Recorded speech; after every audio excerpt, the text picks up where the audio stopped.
Welcome to another coding tutorial, and in today's video, I'm going to show you a few different ways to manipulate an image using pixel data. I'm going to slowly build up the example today, starting from getting the pixel data of the entire sketch, then getting the pixel data of a specific portion of the sketch. We're also going to be incorporating some interactivity as well as some randomness, and we're going to end it with making a dynamic sketch. First, we're going to come to this arrow here, click the plus sign, and instead of just uploading the file, I'm going to create a folder in case we want to play around with different images. And I'm going to call this folder images. All right, and then now underneath this arrow here, we just click upload file, and then you want to drag and drop your image file in here. And then once your file is uploaded, what you want to do is you want to first create a variable. I'm going to call my image img, and then I'm going to use a function called preload to preload the image. And what we need to do is that we need to set the variable img to another function called load image. And the argument that you need to put inside here is basically where the image is. And as you can see, for me, it is in the folder called images, and the file is named monalisa.jpg, right? So all we need to do is that inside here, put in a quotation mark and then put in the directory of where the image is. So images / monalisa.jpg. I'm going to click run just to make sure that the image is loaded properly. All right, great. Now, in order for us to display an image onto the sketch, we can use a function called image, and we need to provide 3 arguments. The first one is the name of the file, and then the second and the third are the x and y coordinates of the top left corner of the image. So let's do 0, 0. All right, so as you can see, the image size is bigger than the size of the sketch, right? The canvas. So we can actually provide the 4th and the 5th argument as the width and the height that we want. So let's say we do 400 by 400, so it's the same size as the canvas. All right, but now the image is distorted. So you can put in the correct size, but what I'm going to do is that I'm actually going to resize the original image, and I can do that inside setup here, and I just do img.resize, and then you can provide in the size that you want, the dimension, width, and height. So let's do 400 by 400. And then now I'm going to delete the 4th and 5th argument here, right? And you can see it's still distorted because I'm resizing it disproportionately to its original size. So what you can actually do is you can provide just the first argument of the width that you want, and if you provide 0 as the second argument, it actually resizes it proportionately to the original dimension. But then now, I actually want the height to be a little bit longer. Let's do 500. Now what I want to do is that I want to get the color values of a specific pixel on the image. And what we can do is first, how about we create a variable called pix. It's an array, and then I'm going to create 3 more variables, calls, rows, and also size. And size basically is going to be the increment at which I sample the pixels on the image. And now inside setup, first we're going to calculate what columns and rows are going to be. So calls equals to width divided by 2, and then rows will be height divided by 2. And then now I'm going to create a 2D array. Oh, actually not 2, size. I'm going to create a 2D array, pix. So I'm going to use a nested for loop. So for let I equals to 0, I less than calls, I plus plus. For let j equals to 0, j less than rows, and then j plus plus. And now inside this outer loop, I'm going to populate the array with empty arrays. And then inside here, we're going to get the pixel values, the color values of each of these pixels, right? And we can actually do it quite easily using the get function. So we just do image.get, and then we're going to provide in x and y coordinates of the pixel that we want to get the color values. So before I put in what these values are, I want to actually create two variables, x and y. So x is going to be I times size, and then y is going to be j times size. So like I said, the size here basically tells us what is the increment at which we want to sample the pixel on the image, right? So we just put in x and y. Before we try to do anything with these values, why don't we actually print it out? Print out pix, and I'm going to increase the size here so the array is not too large. Let's click run. All right, so we have an array of size 4 by 5, right? Because the size of our canvas is 400 by 500. And you can see that in each of these inner array, there are 4 values. So it's RGB and alpha value. All right. So now what we need to do is, I'm going to change this back to 10. We're going to draw a rectangle and then color it with these values. So I'm going to use a nested for loop again, same loop, right?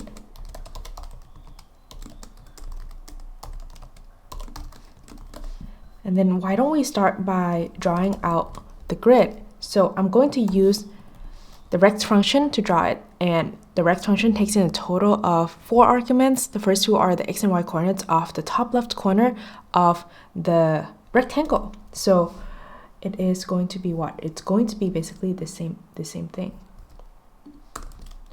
right? X and y, and then the width and the height are the 3rd and the 4th argument, which, because we're doing a square, it is going to be size and size. All right, so now we have a grid of 40 by 50 squares. Now we're gonna fill these squares with the color values that are inside our pixel. So we're just do fill and then pix of I and j, right? And we can just comment out the image here too. All right, okay, so how about I also do no stroke? And that looks kind of neat already. So if you come up here and we change the size to, let's do 20. So now the size of the squares are bigger, which means that we samples at a larger increment. And you can play around with these numbers and just get a pretty neat pixelated image. Now, instead of getting the pixel values of the entire sketch, what if we just do it for a certain portion of the image? What we want to do is, how about we declare a few variables? Let's do rect x, rect y, rect width, and then rect height. And this is going to determine the size of the portion of the image that we want to sample. And now inside here, we need to recalculate columns and rows, right? So how about we put in rect x to be equals to 100 and rect y also 100, and then rect width is going to be 20, and then rect height, how about we do 10? Rect width and then rect height are going to be the values that are actually the values for the columns and rows here, which means that we need to multiply by size to actually get the x and y coordinate on the canvas. And now, instead of doing it at I times size and j times size for x and y, we need to add it with rect x and rect y to make sure that it is offsetted correctly. And we need to do it here also.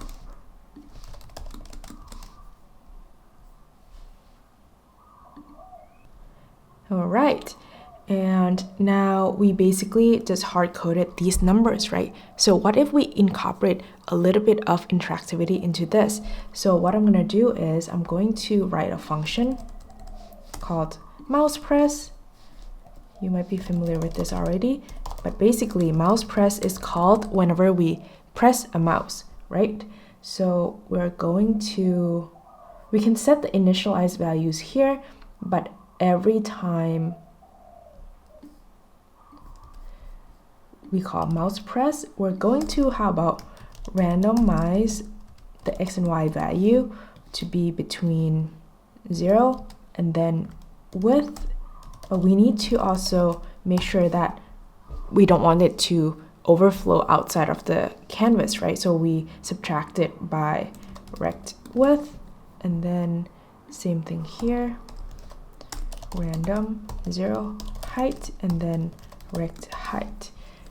And so we want rect width and rect height to be before, so we also want to randomize it, how about between 10 and 20, and then this will be between 5 and 10, and we want the width and the height, because it's the number of columns and rows, to be integers. We're going to use the function floor, which convert the decimal values into the closest integer.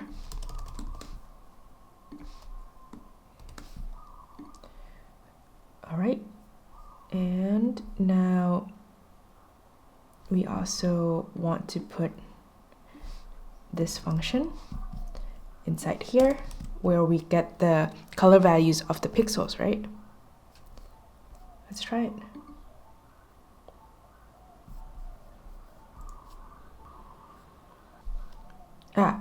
The reason that it gives me an error is because we basically need to call this inside setup, right? Because before we press the mouse, there is nothing inside the pix values. So how about we write another function? Let's call it fetch pixels, and put it inside here. Also all of these too. And then we basically call fetch pixels inside mouse pressed, and we call it initially too, fetch pixels. And now we don't need this. Okay, let's try it. Okay, nice. But now, what if we wanted to actually follow where we press the mouse? What if we put in x and y here, and instead of randomize these, we can do rect x equals to x, rect y equals to y, and then we just put in mouse x and then mouse y as the argument in here.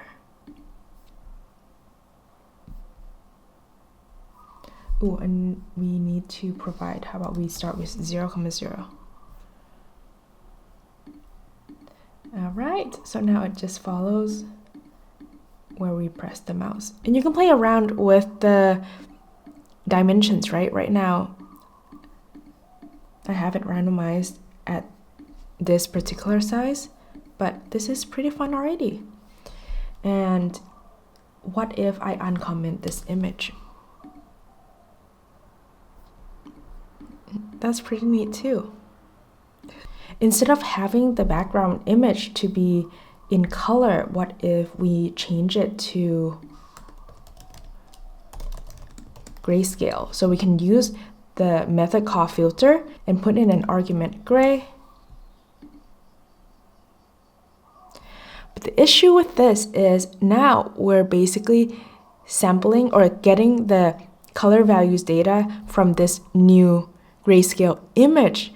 But what if we don't want that? We want to sample it from the original image, but we want the image that we display to be grayscale. What I'm going to do is I'm going to create another variable called original image, and this is going to be the variable that I use to load the image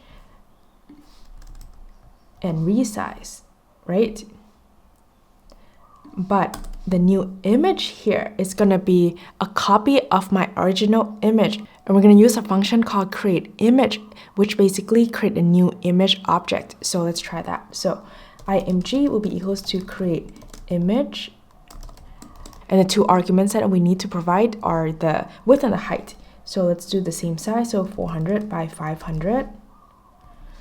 Same size as the canvas. And then now if we were to click this, right? Image is gray. There's nothing inside this image here. So what we need to do is that we need to copy the original image onto this image, new image canvas, basically. And let's look at the reference page. So copies pixels from a source image to a region of the canvas. So if we come down here, and then we look at the parameters here. So we want a total of 1, 2, 3, 4, 5, 6, 7, 8, 9. So we're going to use a function or a method called copy. The first argument will be the source image, and then we're going to provide the x and y coordinates of the top left corner of the source image, and then the source image width and height. And then the last four are going to be the x and y coordinates of the destination's upper left corner, and then the width and height. So basically, we need to put in img dot copy, and we're going to copy the original image, right? And we want to put in 0, 0, which is the x and y coordinates of the top left corner. And then actually, instead of doing 400 and 500 here every single time, why don't we put in canvas width equals to 400, and then canvas height equals to 500. And then this will be canvas width, canvas height,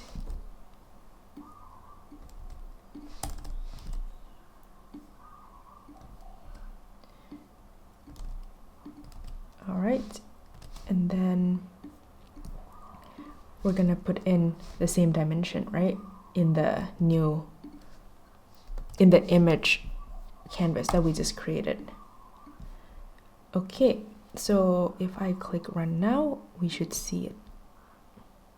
Nice, but it is black. And that is because we filter this new image canvas, right? But the sampling now needs to also be changed. So instead of getting the pixels of the new image here, we're gonna do original img.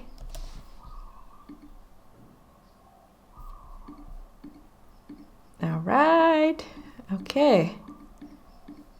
Now, instead of just doing mouse press, what if we change to mouse dragged?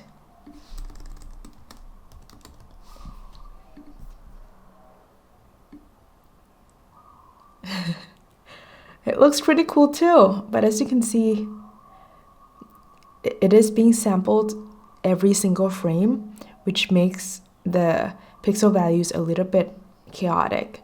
So I'm going to make it a little bit less chaotic by telling it to only sample every number of frames.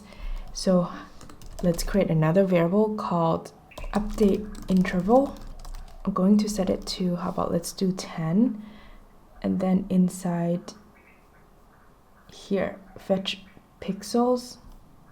We're gonna say that if frame count, and frame count basically is counting the number of frames starting from when we start the program, then we're going to use an expression called modulo. And modulo basically returns the remainders between division of two numbers, and we're going to use it to divide frame count with update interval, right? And if it is equal to 0, meaning that if it returns no remainders, and this happens every certain number of frames, specifically the values that we put inside update interval, then we want it to fetch these values here. So let's try that.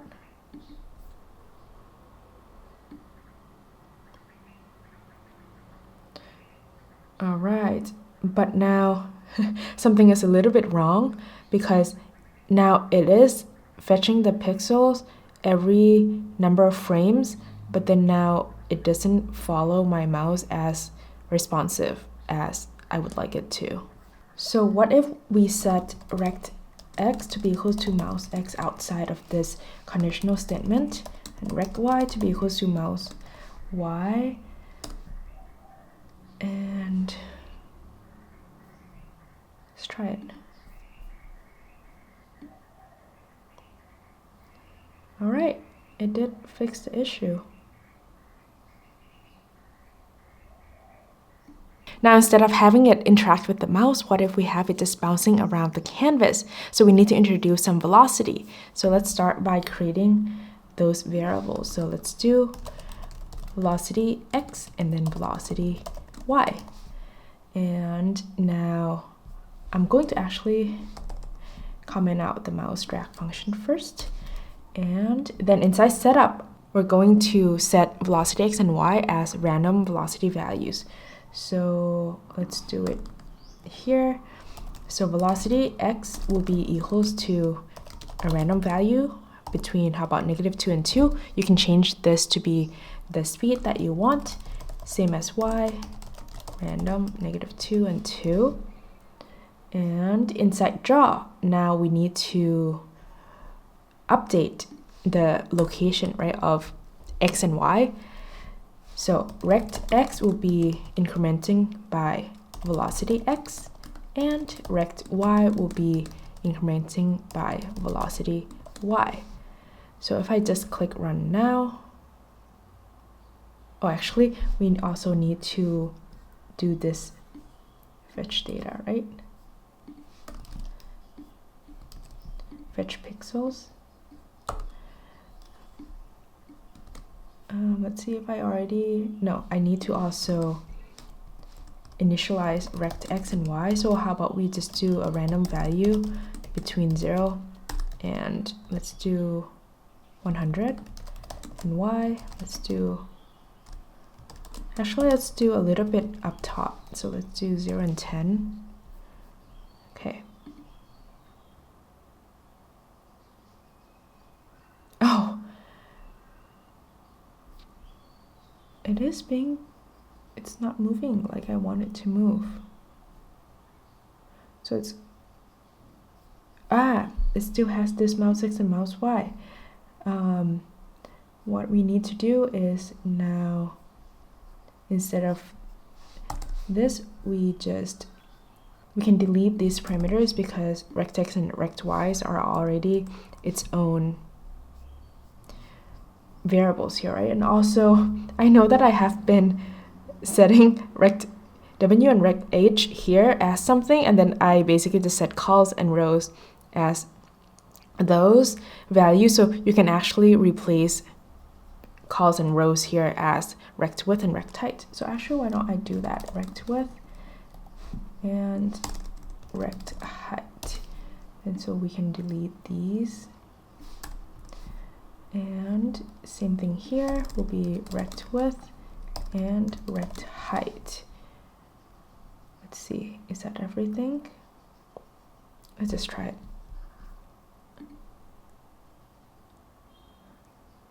All right, do you see what the issue is? Our rectangles just go off the screen. So let's write a conditional statement that basically put the rectangle inside the sketch, within the sketch. So if rect x is less than or equals to 0, or rect x plus rect w times size, right, is greater or equals to width, then we want to change the direction of the velocity x, so we can just multiply it by -1.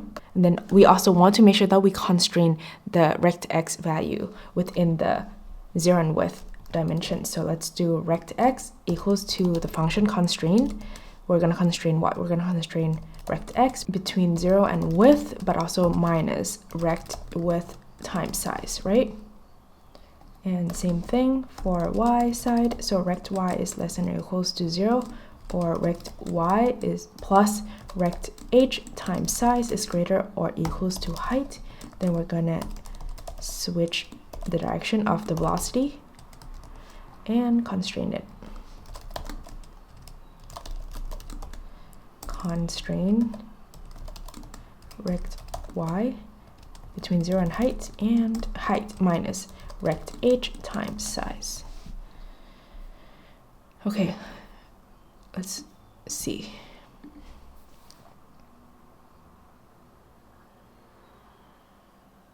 Boop. Boop. All right, why don't we make it a little bit faster?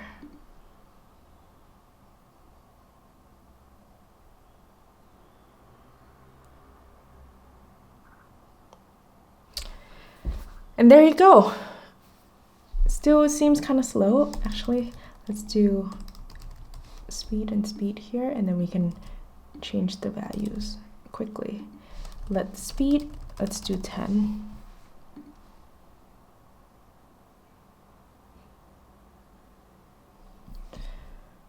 Huh. Okay, it's correct, but it seems like it's moving. Yeah, that's pretty neat. Okay, I'm gonna stop here.